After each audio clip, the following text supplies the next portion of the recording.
Hello and welcome to this Confidential Computing Summit poster session panel where we're going to be talking about business models for attestation services. It's a really interesting question, but the first thing we need to talk about is what is remote attestation and why do we care about it? So first of all, computing is defined by the Confidential Computing Consortium as the protection of data in use by performing computation in a hardware-based, attested, trusted execution environment. So you can't be doing confidential computing if you're not doing attestation. So that's what we're going to be talking about. It's basically a cryptographic measurement and verification of your environment, but I'm going to leave my experts to talk about that in detail. So just a quick intro to everybody. My name is Mike Bursell. I am the Executive Director of the Confidential Computing Consortium. Marc, why don't you introduce yourself? Sounds good. Thanks, Mike. Hi, everybody. My name is Marc Meunier. I'm an Ecosystem Development Director at ARM in the infrastructure line of business. And I've been on the board of directors for the Confidential Compute Consortium for over 3 years now. And I'm happy to be here to talk about attestation. I think it's a topic that is quite important and crucial to the whole RME or the confidential compute environment. Fantastic. Ofir. Hi, my name is Ofir Azoulay-Rozanes. I'm a Director of Product Management at Anjuna. I've been in the software industry for more than 30 years in different roles in engineering and product management. And in the last 3.5 years, I've been at Anjuna, where I have become an evangelist for confidential computing. Excellent. And last and far from least, Ijlal. This is Ijlal Loutfi. I'm the product lead of platform security at Canonical.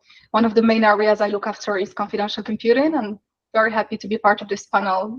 OS vendors have a great role to play in attestation, and I want to share our position on that as Ubuntu. Excellent. No, I'm really pleased about that. Thank you all of you for joining. It's really good to have a broad sort of industry sweep. We've got a silicon, not quite vendor, but and we've got an ISV, and of course we've got an OS vendor as well in Canonical. So we've got good scope across the industry. So let's dive in. Marc, do you want to tell us what attestation is? What are the main bits we need to worry about when we're thinking about attestation, please? Absolutely. When I think about attestation, I really think about it as two parts. We've got an endorsement flow, which is really the collection of cryptographic evidence that is collected out of band, and it represents the foundation that allows you to have this trusted environment. You want to make sure that your hardware, your firmware, and your software that builds that foundation, that environment, is sound. And to do that, you need to collect cryptographic evidence from the sources of this environment. Now, once you have that information, that's half the equation, you then need to collect verification data from the devices that are remote, that are the areas that you want to deploy your application to. So you have this information you've collected out of band, and now you have information you've collected from the remote device. And you'll compare the two in a verification service. You'll apply policy to that, and that will give you the assurance that you need before you deploy secrets into these environments. Excellent. That's really helpful. And presumably it's not just the data, but it could also be the application that is sensitive that you want to be looking after. So, Ofir, in fact, to that point, can you tell us about some of the reasons you might want to use attestation and why it's important to the process? Yeah, I'll add on top of what Marc was saying. The way that we see it, remote attestation is a crucial part of confidential computing. You cannot say that you are implementing something in a confidential computing environment without remote attestation. Confidential computing is both protection for data in use and remote attestation. Using one of them is not really secure. Sometimes we meet customers that say, oh, we applied confidential computing by running it in ATE, but that's not secure enough. Remote attestation is actually helping you solve things like the first secret for the application, because without that, that first secret needs to be somewhere on the image in the clear. And even if you protect the data in use, someone will be able to read that image and find that secret. It creates the ability to create trust, as Marc said, between two pieces of software, because you can prove that A, you're running inside a real TEE, and second, that you're running a version of the software that was verified and that you can trust it. And what we aim to do at Anjuna and at the CCC is to make sure that customers understand the importance of remote attestation and why they must use it.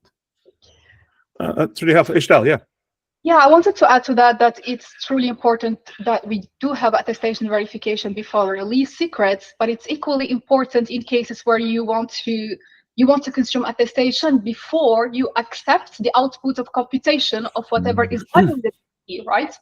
And I want to emphasize this particularly because confidential computing gives you code integrity, which is a primitive that is hard to get even with advanced cryptographic primitives, other cryptographic primitives in this space. So yes, you need to consume it, whatever the purpose is whether it is for preserving confidentiality of the data you will release or accepting the computation you get back as, valid. Absolutely, and that kind of underlines a number of the use cases we're seeing at the moment about it's not just a single user technology confidential computing, it's about collaborative work together. So Ijlal, I wonder if you could actually just elaborate on another point. We keep saying remote attestation. Why can't you do all of this on the same machine? Why does it need to be on a separate machine? Yeah.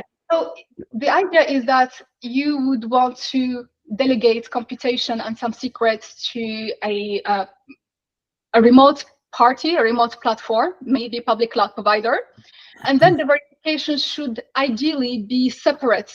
The verification part should be hosted by a separate entity, so that trust in that sense is preserved, and then even more so, you want to have assurances that there is no collusion between these different parties.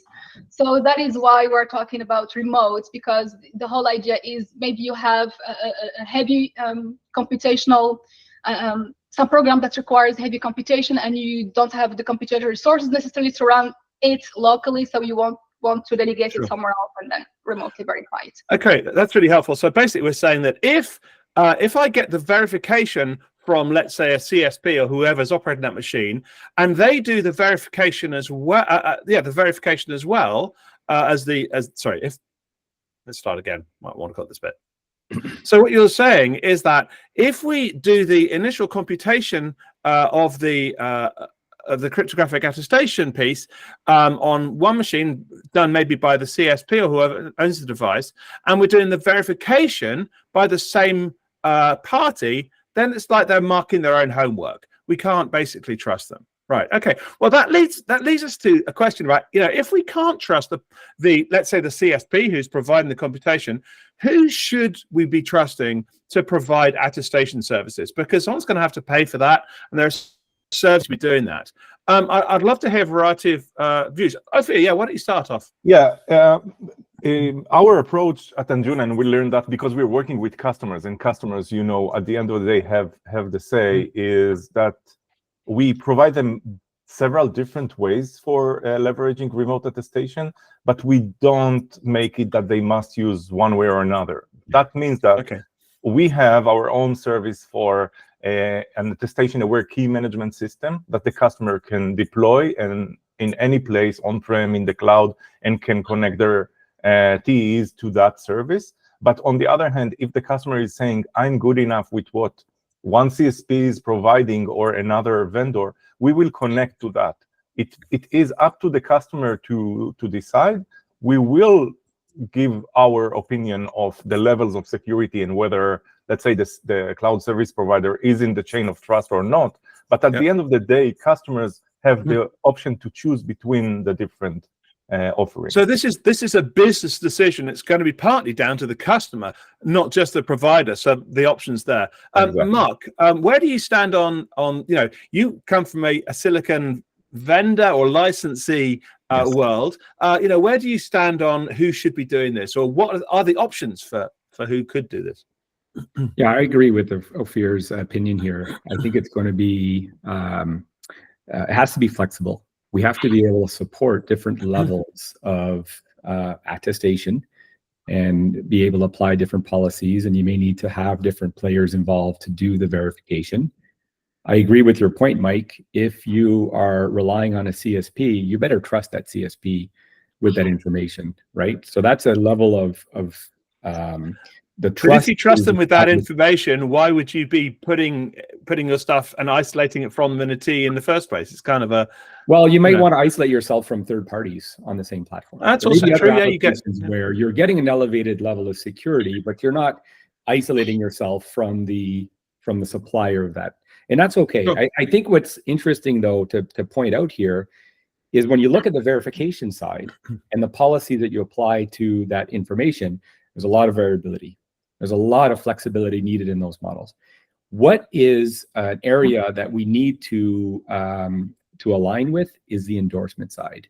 The way that information is provided out of band that supports the various models for verification, I think we need to make sure that that's standardized. Otherwise, we're going to have a lot of different endorsement mechanisms providing information, and pairing that with a lot of different verification models is going to be really difficult. Yeah, no, you're not wrong. Control the verification side. I think we know that we need flexibility in different models, but on the other side of the equation, I think we really need to standardize.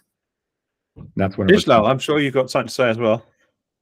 So the way I think about this is when we talk attestation verification, there are three things I would consider. First of all, the code base that we are running, that the verifier is running. So ideally, that should be open source. There should be some way to verify reproducible builds for it, regardless of who is the entity that is deploying that verification mechanism, a CSP or an ISV. Really good point. Right. Yeah. The other thing is we have in the attestation, obviously, to still trust the silicons because they are the core primitive, which makes the whole thing possible. So there is the PKI behind attestation, all of it. And then we trust that the keys are run properly by the silicon that we are consuming the confidential computing solution from. And then it comes the piece of who is deploying and hosting the SaaS verification service. And in that regard, I would agree with both Marc and Ofir is that choice is important. It's important that everybody makes the assessment of what is the risk level for the application they are deploying and what is the assurance levels that they want to get. Because as everything in security, the more you go up the ladder of assurance levels, the more complexity and the more things you have to manage yourself, right? And maybe that's the highest level of security is not what you require. Maybe, as Marc mentioned, what you want is just protection for multi-tenants, and you do not worry so much about, I don't know, CSP, protecting yourself from CSP, perhaps because you are that CSP and you are running those services in a confidential computing manner. So yes, I just gave parameters for us to consider, perhaps not an explicit answer, but yeah. I don't think we're going to get an explicit answer on a 20-minute discussion. So I'm gonna give a list of some possible parties who might be candidates for running these things. And if any of you wants to react after I've given a list, say that's a terribly bad idea, or here's where I think it might be different. And it will, as we've already discussed, depend on customer, on use case, and I think on sector and even jurisdiction. But let me give a list. So one is the ISV who's providing whatever it is you're providing. Another could be maybe an OS vendor. If you're providing a framework. Of course, customers may run in-house. They may do their own, maybe because they want to run it themselves, or maybe because it's an air-gapped solution. Maybe. Then, is there a place for regulators? You have regulators across industries, or maybe governments. If you have a particular jurisdiction, you're interested in doing that. Then there's people like telcos. They have an interest in these sorts of things as well. Not to mention authorities. We have a number of bigger certificates already running these things, but not exactly in this world. Silicon vendors, I've kind of alluded to that as well. And the kind of last one I kind of occurred to me is, what about non-profits or sort of NGOs in the way that DNS and things like that are run? And maybe even the Confidential Computing Consortium might have a role to play here. I don't have a view on this particularly. So do any of you want to react to any of those suggestions with that's a terrible idea or a great idea or whatever? Who wants to go? Ofir. I'll start with the regulators that you mentioned. We do believe that regulators have a place to promote confidential computing and remote attestation, see what GDPR, HIPAA, SOX, you name it, how they help push the industry to do more to provide more secure solutions. If I'm a CIO and I need to prioritize, I'll do what's easy for me and not always what's right, because I'm a human being and I need to meet my priorities. But when there is a regulation, it pushes people forward to do the right thing. And we do see the signs with the Digital Operational Resilience Act, DORA, in Europe, and the UK Prudential Regulation Authority, PRA, in the UK, and NIST has their publication. So there is a movement forward, and that's a very blessed movement. And we need to help that. And that's something that we're doing together with the CCC and with the different companies and organizations to make sure that it is there. Yeah, so even if regulators aren't running them, you expect them to kind of endorse or bless particular services, for instance. Marc, any thoughts? Well, just continuing on that theme, right? When you think about the regulators, protection of personal data, if you're an end user and you're using a service, knowing that that service is following regulated guidelines gives you assurance. And I think one of the challenges that we have in confidential compute is the awareness of the technology and acceptance of the technology as a mechanism to protect privacy data. And I emphasize privacy data because in that case, the end users with that personal data are concerned about where that data is being released. So I think the regulators definitely play a key role in that. I want to go back to your original question, though, of who should run the attestation. And again, I think it's going to be a multitude of different players. I don't think there's a one size fits all. And I think the challenge that we have is not only the fact that there's going to be different entities doing this validation work, but also that the data is dynamic. The data needs to be, you need to be able to do firmware updates. You need to be able to patch CVEs. And that creates an environment that is very complex. And for that reason, I think that we're going to see services from companies providing that attestation framework and either providing the keys to the end customer saying, you can run it, here it is up and running, here's a framework, or we can run it for you and give you that assurance that you're running in a secured environment. I think those two models are going to be some of the big ones we're going to see play out. I like it. Ijlal, last comment on this, and we're going to have to wrap up soon. Yeah, as we're speaking, I'm thinking that the ambition of confidential computing is to become somehow of a commodity technology, that all of, VMs on a platform become just confidential VMs. So with that thought in mind, I'm thinking of us as a consortium, as a community, having to be a bit mindful of the role of regulators. As great as their role is in driving security forward and making its adoption wider, I worry that it might be too much of a heavy hand.